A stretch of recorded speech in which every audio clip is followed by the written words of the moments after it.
Could these three young people really be the next big thing in education? They're students in a new kind of classroom, one without teachers, books, or blackboards. Forget bricks and mortar. Their schools are wherever they want to go, as long as it's not, you know, a school. Their message, it's time for a rethink of everything we know about how to teach young people what they need to know. How do you expect someone who's 18 or 19 to know what they want to major in? And I feel like that was part of the issue when I was in college, was that I went into the engineering program, but I wasn't sure. There's all these different disciplines of engineering. How do I know which one that I like? We're producing more and more college graduates, and with more and more college degrees, each degree is worth less and less. So we're expecting people to get masters and PhDs. But simply handing out more pieces of paper doesn't actually teach people the skills that the economy needs. You know, if I wanted to become a better swimmer, I'm going to hit the pool. I'm not going to read about it.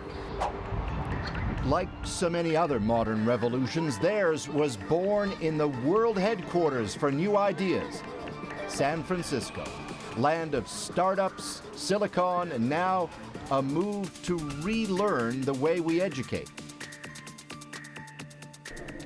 How's it work? Think American Idol, but without the singing. These people are auditioning for the future, and guess what? Two of them are Canadian. Hi, my name's Eden. Eden Full from Calgary. At Princeton University. For the past few months, I've been working on a final prototype for my solar panel tracking system, the Sun Saluter. So the inner part is hollowed out.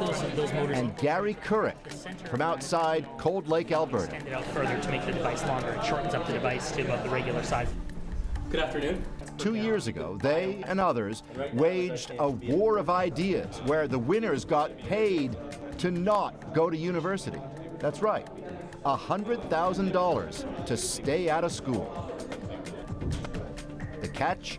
That they instead spend 2 years working on stuff that would, well, and so, knock like, the your ultimate socks goal off. is that each person basically issues their own currency, which is these. The program is called 20 Under 20, a scholarship without schools for 20 people, yes, under 20.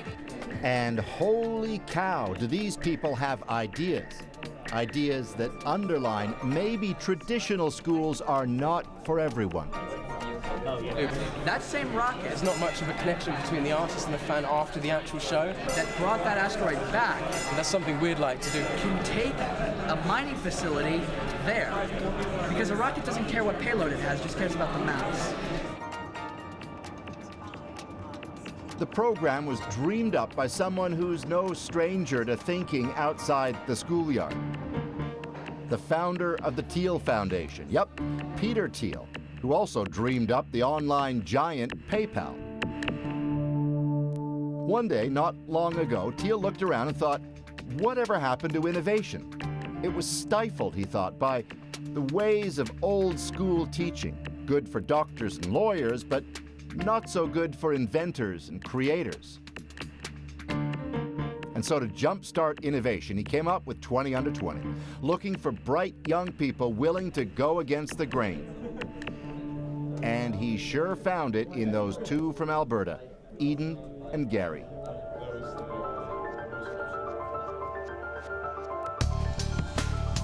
Gary was a science fair fanatic with a flair for inventing. Eden remembers running into Gary at science fairs when they were kids, competitors even back then. More about Gary in a minute, but first, consider Eden's story. A super smart kid, she won a scholarship for engineering at Princeton, no less. Every parent's dream, except for one thing. Classrooms and lectures just didn't cut it for her. So she dropped out of the Ivy League and dropped into 20 Under 20. Her parents disapproved, but Eden was chasing her lifelong dream to build something that might change the world. And here it is. This is a device called the sun saluter. What it does is it's a rotating solar panel. And essentially what happens when you rotate a solar panel so that it follows the sun is you get up to 40% more electricity, which means, for example, you could charge your cell phone 40% faster than you normally would if it was just lying flat on the ground. And so in developing countries where people are starting to take electricity very seriously, to the point where some people are actually willing to give up a day's worth of food in order to make sure their cell phones are charged, having as much electricity as possible is incredibly critical. And underneath is just the, what do we see? Did you follow all that?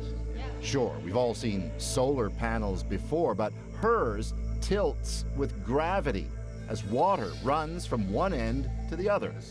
And at the same time, that water passes through a filter. The result?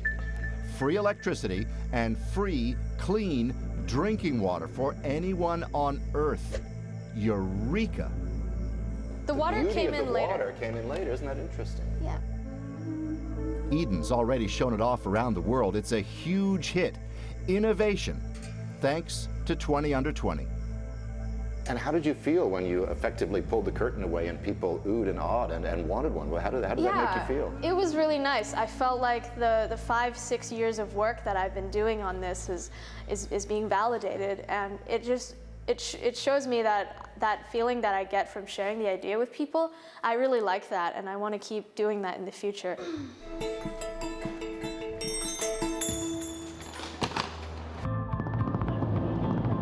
Right, so hers is a pretty good idea. But what about Gary? By now, you're probably wondering about that contraption. Well, like Eden, regular school wasn't really working for Gary.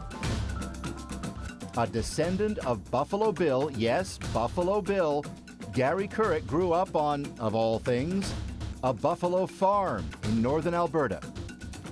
The inspiration for his device? His grandmother. When she needed a walker to get around, still had a hard time with things. But Gary had an idea. And he won a 20 Under 20 scholarship to get away from school and work on his idea. So this is the rollator wheelchair hybrid. So it's the combination of a manual walker, also a potentially powered walker, and also a full power wheelchair. What turns the wheels? These are hub motors. This is the motor. The engine is in there. Yeah. But for all intents and purposes right now, it's just a walker. Yeah. And then you get tired. With this product, simply turn on the controller and roll like it's a wheelchair. So this device allows users to use the walker when they're able to for the benefits mentioned, but when they become tired or fatigued, they can use the device as a full power wheelchair, so they can still remain mobile despite being tired. So it's a twofer. Absolutely. Is this where the magic happens? Is this where you create these things? Like right here? I create everywhere. Sure, maybe I spend quite a bit of time here. I do a little bit of reading now and again. Not only is his invention less expensive than a power wheelchair, get this, he's got a prototype that goes further. I created a multi-purpose manual power assist full power wheelchair that also had the capabilities of climbing entire staircases and handling those gradient changes seamlessly. That doesn't sound easy. It wasn't, but it was fun. Impressive, huh? And who says innovation has to be something you construct? Maybe the byproduct of a new way to teach is another new way to teach. Remember at the beginning, this guy? An American in the mix. Dale Stevens' big idea was a kind of gap year on steroids. I think the thing that's interesting is that people who are His story? He calls himself an elementary school dropout, but a big thinker. have bought into the system, right? Schooled at home in California because, like the others, he just didn't seem to fit into regular schools. His idea builds on that. Teach yourself, he says, by getting out there and meeting smart people, guerrilla style. So he spent his 2 years and 20 Under 20 cash working up the uncollege. What is the uncollege? The Uncollege is a movement to try and get people to take their education into their own hands. Uncollege provides resources for independent learners. We do that right now on our website. We have an educational system that was designed to train people to be factory workers, and it does that very effectively and very efficiently. However, we don't really need a lot more factory workers. We have robots for that now. We need people who can design the robots, who can design the infrastructure around that. That's one of the buses. Oh, look at that. Those who sign up for Dale's Uncollege pay money for guidance, internships, and introductions to successful business people. The mantra? Forget studying and instead make connections with mentors and advisors in the real world. Is this evolution or revolution that you're proposing? I think I'm proposing revolution. I think this revolution will lead to evolution, right? Colleges and universities and schools, at the end of the day, are businesses. They are selling products to customers, the students. And students are already starting to realize that there are cheaper and more meaningful ways to learn outside of it. They're participating in programs like ours. And I think schools that are going to have to change and figure out what the actual value is that they're delivering to students, right? You just start, playing around. I've got dozens of ideas. I have new ideas, all the time. Now keep in mind, these are all brand new ideas, so yes, there are some bumps on the path to reinventing education. This is just, a robot that I wanted to make some modifications to, and I didn't like the experience of it. Gary's motorized walker, he's hit some serious red tape getting it on the market. But he's learned tons about how to get stuff done, and he has no regrets. It felt like the right path for me personally moving forward. University, post-secondary studies, it's still a very wise path for most people. But there are a lot of people out there who just don't fit the mold.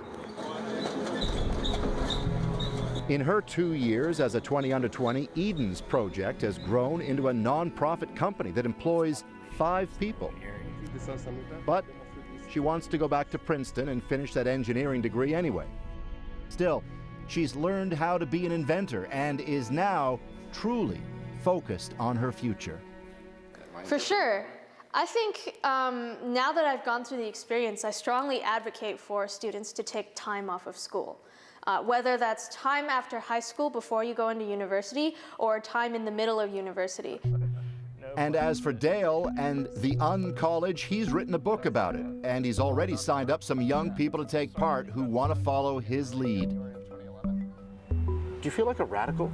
Not in this physical place. San Francisco is filled with radical people who value people doing interesting things, who value people on their merits and what they can do. It's a great place to be different. If there's a message here, it may be simply that the education system as it stands needs to change. It's scary. The average student in the States graduates with $27,000 in debt, which is just an astronomical amount to think that you might have to commit to taking on. Too many young people are busting with ideas who need to find ways to, in a sense, be allowed to follow through on them. Those we met found a way with 20 under 20. It's a start. Paul Hunter, CBC News, San Francisco.